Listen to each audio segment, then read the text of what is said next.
اگر نماز کے دوران وضو ٹوٹ جائے تو کیا کرنا چاہیے؟ نماز ٹوٹ گئی آپ کی، نکل لیں پتلی گلی سے، وضو کر کے بہتر یہی ہے کہ دوبارہ نماز پڑھیں۔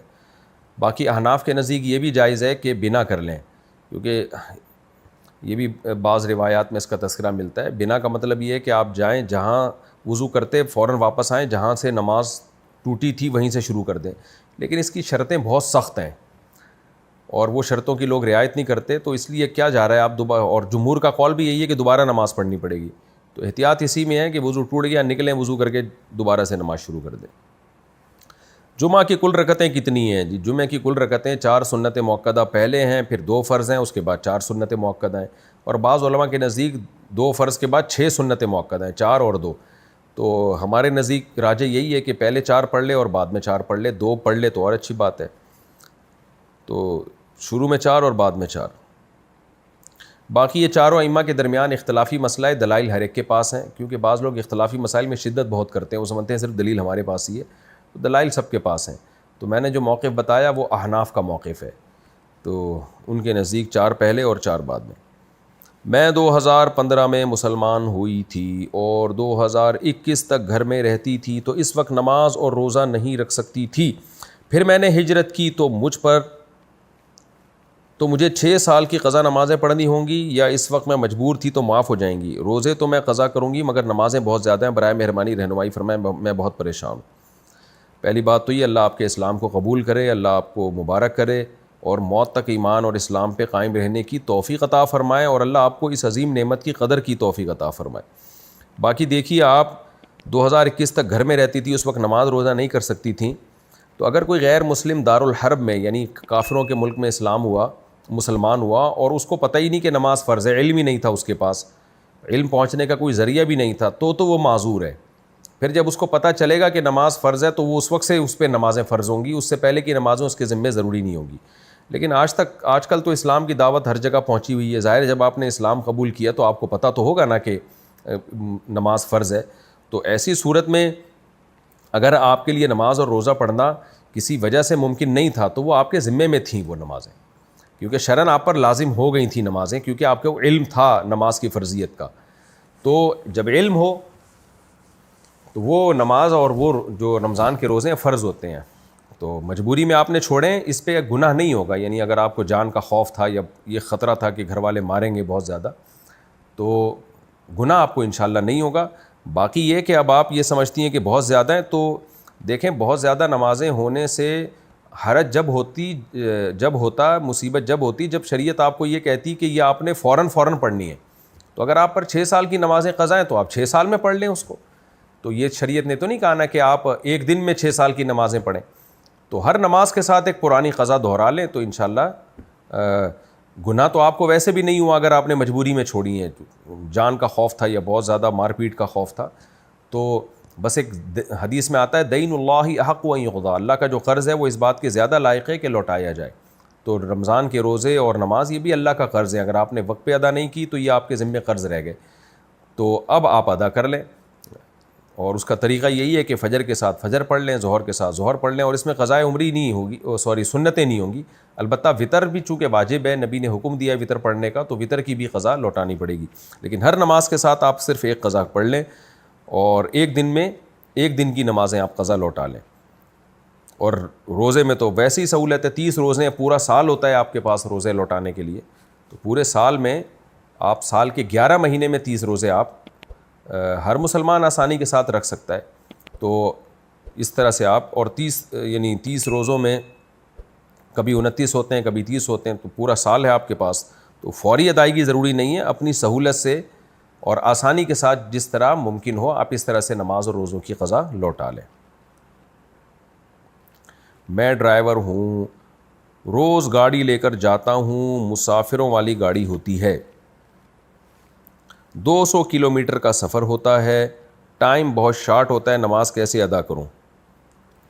میرے بھائی جب مر جائیں گے نا تو ٹائم ہی ٹائم ہوگا آپ کے پاس، تو نماز قضا کرنا کسی صورت میں جائز نہیں ہے، آپ کو نماز بہرحال پڑھنی پڑے گی، تو 200 کلومیٹر کا سفر ہو یا 400 کلومیٹر کا سفر ہو، اب یہ آپ نے مینیج کرنا ہے، تو ظاہر ہے 200 کلومیٹر کے سفر میں کہیں نہ کہیں ویسے بھی کسی کو قضائے حاجت کے لیے کوئی رک جاتا ہے، بعض دفعہ چائے شائے پینے کے لیے لوگ رک جاتے ہیں، تو نماز کے لیے کیوں نہیں رکتے؟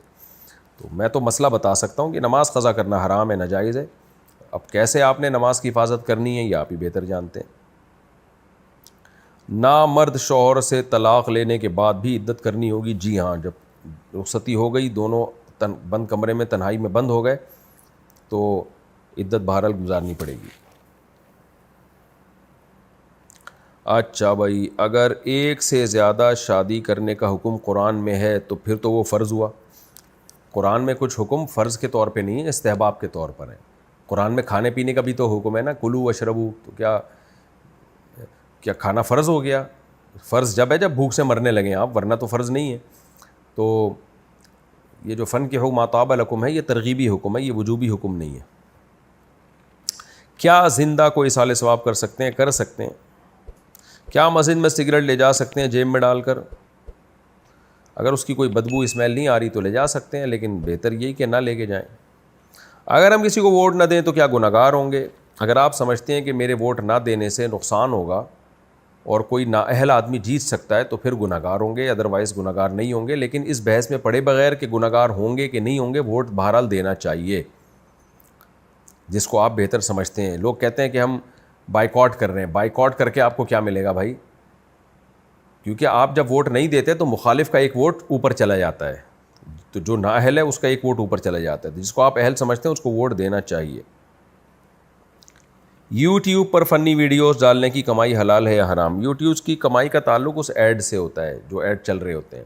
تو اگر شراب کا ایڈ چل رہا ہے تو اس کی کمائی حرام ہے، اگر جائز چیزوں کا ایڈ چل رہا ہے تو اس کی کمائی حلال ہے. تو ہاں یہ ضرور ہے کہ جائز چیزوں کے ایڈ میں بعض دفعہ لڑکیاں آ رہی ہوتی ہیں، تو اس کی مثال ایسے ہے کہ اگر کوئی شراب کا ایڈ، کوئی جو ہے نا زمزم کا ایڈ چل رہا ہے، شراب کا ایڈ چل رہا ہے، اور کوئی مولوی صاحب پکڑ کے وہ شراب کی نمائش کر رہے ہیں، تو وہ مولوی صاحب کی وجہ سے وہ ایڈ حلال نہیں ہو جائے گا کہ داڑھی ٹوپی والے جو ہے یہ شراب کا ایڈ چلا، یعنی یہ شراب کو پریزنٹ کر رہے ہیں یا شراب کے فضائل سنا رہے ہیں. تو اس کی وجہ سے کیونکہ وہ داڑھی والے چلا رہے ہیں تو اس کی وجہ سے وہ شراب کا ایڈ حلال نہیں ہو جائے گا، وہ حرام ہی رہے گا کیونکہ ایڈ شراب کا ہے. تو اسی طرح خوب سمجھ لیں کہ اگر جائز چیز کا ایڈ ہے تو وہ لڑکی کی وجہ سے حرام نہیں ہو جائے گا. ہاں لڑکی کا آنا اس میں گناہ ہے. تو یہی یوٹیوب کی ارننگ سے متعلق مسئلہ ہے کہ اگر ایڈ جائز چیز کا چل رہا ہے، چل غلط طریقے سے رہا ہے لڑکیاں وڑکیاں ڈال کے، تو ایڈ چونکہ پروموٹ اس میں جائز چیز کو کیا جا رہا ہے، لہذا ارننگ اس کی حلال ہے، کیونکہ ارننگ اس پروموشن کی مل رہی ہے کہ آپ کمپنی کی کس پروڈکٹ کو پروموٹ کر رہے ہو. تو اس میں لڑکی کا آنا تو ایک گناہ کا عمل ہے، لیکن ارننگ اس سے حرام نہیں ہوگی. اور اگر ایڈ ہی شراب کا چل رہا ہے تو لڑکی نہ بھی آئے، کوئی داڑھی ٹوپی والے مولوی صاحب بھی آئیں تو بھی ارننگ حرام ہوگی، کیونکہ ایڈ بری چیز کا چل رہا ہے. تو اس لیے یوٹیوب کی ارننگ کا تعلق اس ایڈ سے ہے. تو فنی ویڈیوز ڈال کے بھی اگر آپ ویڈیوز چل رہی ہیں تو اس میں جو ہے وہ ایڈ اگر جائز چیز کا آ رہا ہے تو حلال ہے. اب اس میں بعض دفعہ یہ ہوتا ہے کہ ناجائز چیزوں کا ایڈ بھی چل جاتا ہے، تو اس لیے ہم کہتے ہیں کہ یوٹیوب کی ارننگ سے چند فیصد آپ صدقہ کریں تاکہ جو حرام اس میں شامل ہو گیا ہے آپ کی ارننگ اس سے پاک ہو جائے. میری بیوی میرے بیٹے کو جس کی عمر 8 مہینے ہے دادا دادی سے ملنے نہیں دیتی اور کہتی ہے کہ میں ماں ہوں، میرا حق زیادہ ہے. اس پر میرے بہت جھگڑے اور بات طلاق تک جاری. مجھے کیا کرنا چاہیے؟ بیوی کو کوئی حق نہیں ہے کہ دادا دادی نانا نانی سے نہ ملنے دے، وہ بھی ماں ہی کی طرح ہیں. شریعت میں دادا دادی نانا نانی یہ ماں باپ ہی کی طرح ہوتے ہیں، ان کے شرعی وہی حکام ہے جو ماں باپ اور جو یعنی ماں باپ کے حکام ہوتے ہیں. تو یہ تو بہت بڑا جرم ہے کہ بچے کو نہ ملنے دینا دادا دادی سے. آپ کی بیوی کو روکنے کا حق نہیں ہے. اگر شوہر غریب ہو اور بیوی صاحب مال ہو تو کیا وہ شوہر کو زکوٰۃ دے سکتی ہے تاکہ شوہر گھر کا خرچ نکال سکے، یا اس کا قرض ادا کرنے کے لیے اسے زکوٰۃ دے سکتی ہے؟ نہیں دے سکتی، کیونکہ شوہر کو دینا اپنے آپ ہی کو دینا ہے، اور شوہر کا بیوی کو زکوٰۃ دینا اپنے آپ ہی کو دینا ہے. اس لیے میاں بیوی ایک دوسرے کو زکوٰۃ نہیں دے سکتے کیونکہ یہ اپنے ہی ساتھ تعاون کہلائے گا. ہاں اپنے بھائی بہنوں کو، ساس سسر کو دے سکتے ہیں. اگر بھائی غریب ہے اور صرف ایک گھر ہے جس میں وہ رہتا ہے تو بہنوں کو وراثت کیسے دے گا؟ اور اگر کسی بہن کا انتقال ہو گیا تو اس کا حق کیسے ادا کرے گا؟ گھر بیچے گا اور کیا کرے گا بھائی، یا گھر کا کرایہ میں سے ان کے حصے کے بقدر کرایہ دے دیا کرے ان کو.